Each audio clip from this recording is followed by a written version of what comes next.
Oh, I knew this was going to pique your interest. The last hour or so, I've been asking you about the TV sets that you have in your home, how much you spent on your TV, how big your television set is. We still have a leader. The leader is still Jorge, by the way, with an 82-inch Samsung TV in his home. Does anyone have a bigger TV? I have a note from a listener saying, hey, you can buy a 98-inch television at Costco for $2,500. Where do you put that thing? That's the whole wall, isn't it? Ladies and gentlemen, Black Friday is coming up, and TVs are always a main attraction when it comes to getting a deal, snagging a deal on Black Friday. And of course, you got 4K, you've got 65 and 75 and 82-inch television sets to deal with. So, and there's so many different technologies. OLED, right? QLED, something with an LED in it. Do they even make LCDs? We're going to try and find out here, and how you can get the best bang for your buck. On this week's edition on how much something should cost, we look at TVs. Nicholas D. Giovanni is with us, a display writer at the wonderful website ratings.com. It's RTINGS, ratings.com. Nicholas, welcome to the program. Hey, Les. How's it going? I'm doing fantastic. And I should point out, your team at Ratings, you guys have bought and tested 512 different TVs. So you know a thing or two about television sets. Nicholas, how do you figure out if a TV set is good or not? So we put them on our standardized test bench. We buy them like anyone would. We buy them directly through retailers, Best Buy, Amazon. They arrive in our lab. We have testers testing them through the test bench. So no matter the TV, no matter the price, is going through the exact same test. And then once they're tested, we have writers, analyzing the test results, rating the reviews. And then after that, we come up with recommendations lists, whether it's best TVs for gaming, best TVs overall, best TVs for sports, you name it. So we have a pretty extensive team working on this. It's not just one person, but quite a few people from buying to finalizing the rating. Through everything that your team has analyzed over the years, do you get what you pay for when it comes to TVs? Not all the time, no. There are obviously a lot of TVs out there that are a bit overpriced for what they offer. Obviously, there's a lot of good TVs out there and a lot of TVs that offer good value. So it's not necessary that you're going to go and buy a TV and see that it's on sale, let's say for $1,000, that it's a good TV. You still need to do research. You still need to understand where it is in the market, where it is in the brand lineup. And it's not something that you go out to the store and buy impulse buy. Nicholas, when a friend of yours comes up to you and say, Nicholas, I know you do such great work over at ratings.com. What TV should I buy? What do you tell them? What's your budget? What's your budget and what size do you want? I think this is something that changes from person to person.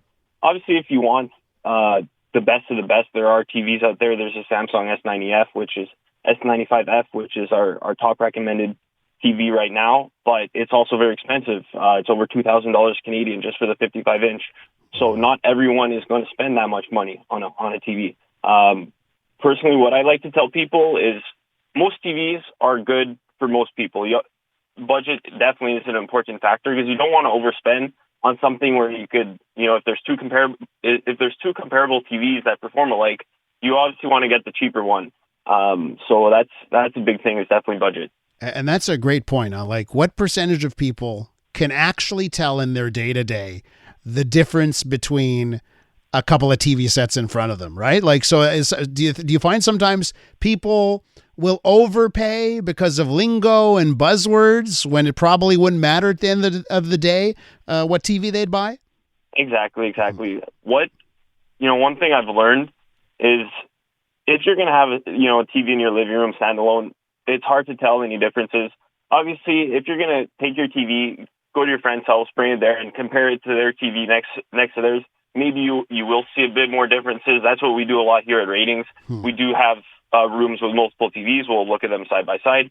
But for most people, unless you are trained to know about the different technologies and colors and all that, it is hard to really tell all these flaws. What are some things that you absolutely do want to have on a TV set nowadays? You're buying one in 2025 for this Black Friday, and there's OLED, right? OLED and that kind of stuff, technologies. What are some things to you that are real deal breakers, like a TV set should have when you buy it? That's a good question. It depends. For me, I'd say it depends if you're a gamer or not. Because if you're a gamer, you do want the higher refresh rates. There are TVs out there that go up to 144 hertz or even 280 hertz with we call it dual modes, where they lower the resolution. You get a higher refresh rate. You need HDMI 2.1 bandwidth to take advantage of gaming consoles, gaming PCs. If you aren't a gamer, honestly, most TVs are good enough for most people. If you aren't a gamer and you like watching movies, Blu-rays, you have a nice collection at home, you probably want to get either a standard OLED, WOLED, or a QD OLED, which are the best panel types right now. We're with Nicholas D. Giovanni, a display writer at RTINGS, ratings.com. Without the A is the name of the website here. Let me ask you, Nicholas, on, for Black Friday's coming up, there will be deals to be had. What price should be you should be aiming for? Like, what's the cheapest you can get a good TV set on Black Friday 2025? It definitely depends on the size. In the 55, 65-inch range, you could probably find something on sale, good value, in the $300 to $500 range. I know our top recommended budget pick right now, 55 inches, the TCL QM6K, it's $500 on Best Buy. So it definitely depends. If you're going up bigger sizes, 75, even 85 inches, you're going to have to spend more. But yeah, I'd say between $300 to $500 is good value in the 55, 65-inch range. Nicholas, do you get hung up on brands? You brought up your budget pick being a TCL, right? That's in my mind, that's a lower end brand, but maybe I'm wrong about that. How much do brands matter? The branding matters. It doesn't matter a lot. Obviously, I think it depends on the model, because each brand will have their different lineups, the high end to lower end. Normally what we see is that known brands like LG, Samsung, Sony, their lower end models are a bit overpriced for what they offer, versus other brands, let's say Hisense and TCL. Their budget models are probably the best value right now. That's why we have the TCL as our top recommended budget TV right now. Based on personal conversations I've had, people have come up to me and be like, hey, look, I see this Samsung TV on sale. Is it good? And I'll always ask, what model is it? Just because it's a Samsung or an LG or a Sony doesn't necessarily mean it's good. So I think that's where it does come down to the specific model and how it performs. So all the brands will make a clunker, right? Depending on what you're looking for. They all have the capability to produce a clunker. Let me ask you about this. We've been talking about picture quality a lot and size and that kind of stuff. Can I ask you about, and maybe you don't necessarily look at this, but I think it's a fair question here, software.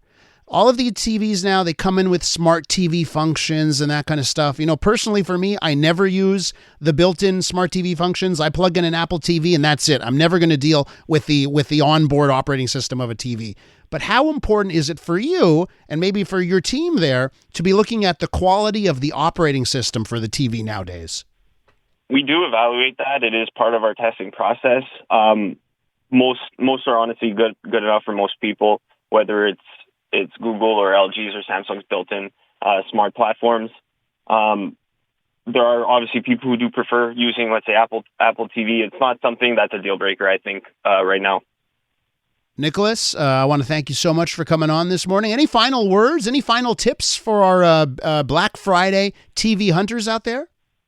I just say do your research. Obviously, use a website like ours, ratings.com, and just understand. Don't just go to the store and look at the TV there, because they use picture settings that are meant to increase the brightness over accuracy when you go in store. So understand the market, even if it's just 30-minute research, an hour research, just to make a good purchase. Obviously, you're not spending, you're not buying something that's for $50 here. You're spending a good amount of money, and you want that good value. Hey, Nicholas, you guys are still based in Montreal? Are your testing facilities, are you still here?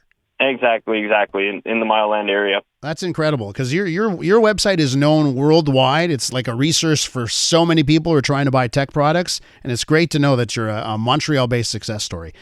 Thanks, Nicholas. I appreciate your time.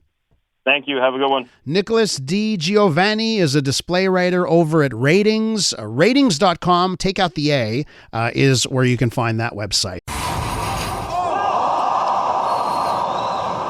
I'm Dylan Playfair. And I'm Tyler Smith. We're putting loneliness in the penalty box by talking to some of our favorite athletes about the importance of friendship. This is Bromance. Bromance is brought to you by Charm Diamond Centers, proudly Canadian-owned and operated. Charm has been part of your love stories and bromances for over 50 years. And you can find Bromance on the iHeartRadio network or wherever you get your podcasts.